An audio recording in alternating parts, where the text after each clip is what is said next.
जो कहते थे और बेशर्मी से कहते थे कि बिहार को एक्सप्रेसवे और हाईवे नहीं चाहिए, जो कहते थे बिहार को इंडस्ट्री नहीं चाहिए, जो कहते थे कि बिहार में ट्रेन एयरपोर्ट की क्या जरूरत है, आज के ये परिणाम वंशवाद की राजनीति के खिलाफ विकासवाद की राजनीति को दिया जनादेश है।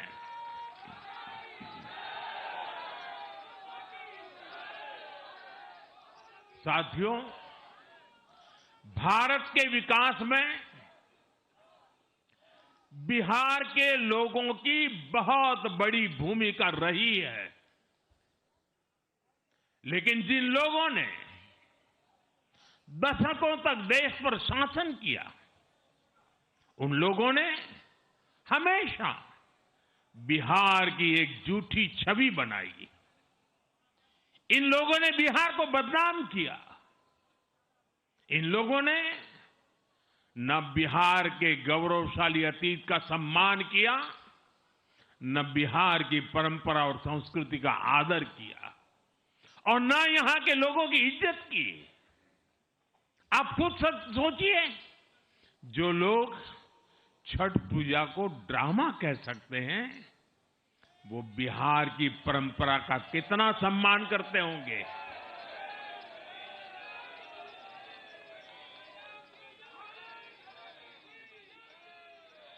और इनकी हेकड़ी देखिए। साथियों, छठी मैया से कांग्रेस आरजेडी ने आज तक माफी नहीं मांगी,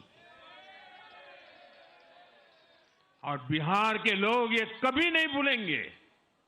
साथियों, बिहार की आन बान शान, ये हमारी प्राथमिकता है।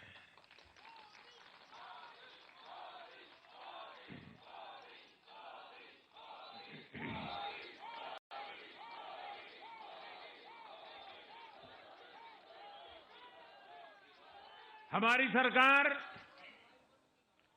छठ को यूनेस्को की हेरिटेज लिस्ट में शामिल करने का प्रयास कर रही है। लक्ष्य ये है कि पूरा देश, पूरी दुनिया इसके महत्व से, इस संस्कृति से जुड़ सके। आपने भी इस बार देखा है कि जब इस बार छठ पूजा के दौरान रेलवे स्टेशनों पर छठी मैया के गीत गूंजे, तो हर कोई इस पावन पर्व में सम्मिलित होता दिखा।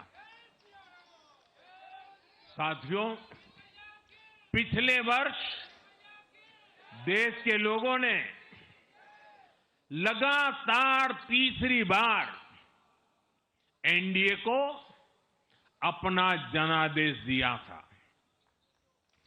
60 वर्षों बाद ऐसा अवसर आया जब किसी को लगातार तीसरी बार सत्ता में आने का अवसर मिला। ये देश के विश्वास का, देशवासियों के आशीर्वाद का परिणाम था। और लोकसभा चुनाव के बाद देश के कई राज्यों में भी हमें विधानसभा चुनावों में प्रचंड बहुमत के साथ जीत मिली। जिस हरियाणा की धरती ने जय जवान जय किसान की भावना को आगे बढ़ाया, उस हरियाणा ने हमें लगातार तीसरी बार सेवा का अवसर दिया है। छत्रपति शिवाजी महाराज, बाबा साहब आंबेडकर और वीर सावरकर की पुण्यभूमि महाराष्ट्र में हमें प्रचंड जीत मिली।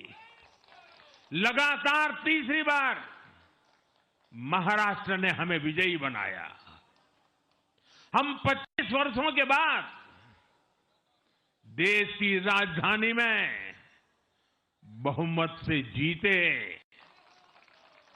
और आज बिहार में जहां इतनी बड़ी जनसंख्या ग्रामीण हिस्सों में बसती है, हम वहां इतनी बड़ी संख्या में जीत कर आए हैं। साथियों, देश के हर हिस्से में, हर परंपरा में लोग एनडीए को एक विश्वास और उम्मीद के साथ देख रहे हैं। देश के महानगरों से देश के ग्रामीण इलाकों तक, देश के फाइनेंशियल सेंटर से टियर 2 और टियर 3 शहरों तक, देश की नारी शक्ति से देश के फर्स्ट टाइम वोटर्स तक, हर वर्ग, हर जाति, हर समुदाय, हर क्षेत्र ने एनडीए को अपना विश्वास, अपना आशीर्वाद दिया है और लगातार अपना आशीर्वाद दे रहे हैं।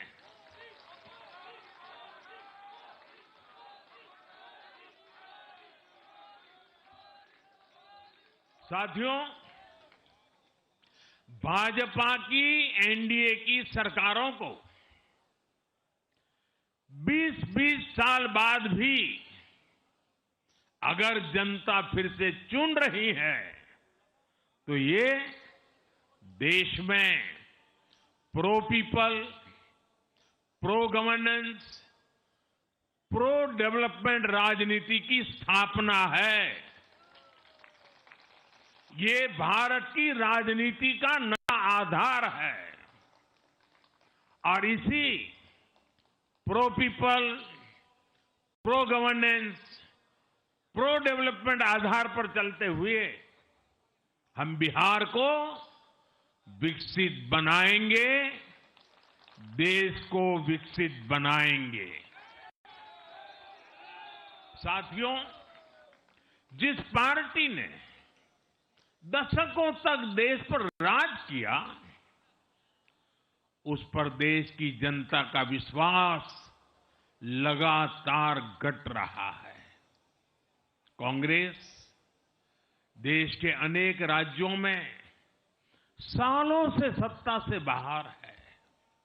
बिहार में 35 साल, गुजरात में 30 साल, यूपी में भी करीब 4 दशक और पश्चिम बंगाल में करीब 5 दशक से कांग्रेस की सरकार लौटी नहीं है।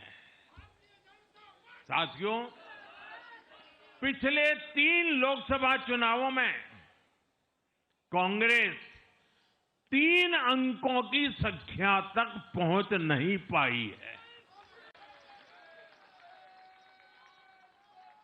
2024 के लोकसभा चुनाव के बाद, मैं 24 के बाद की बात कर रहा हूं,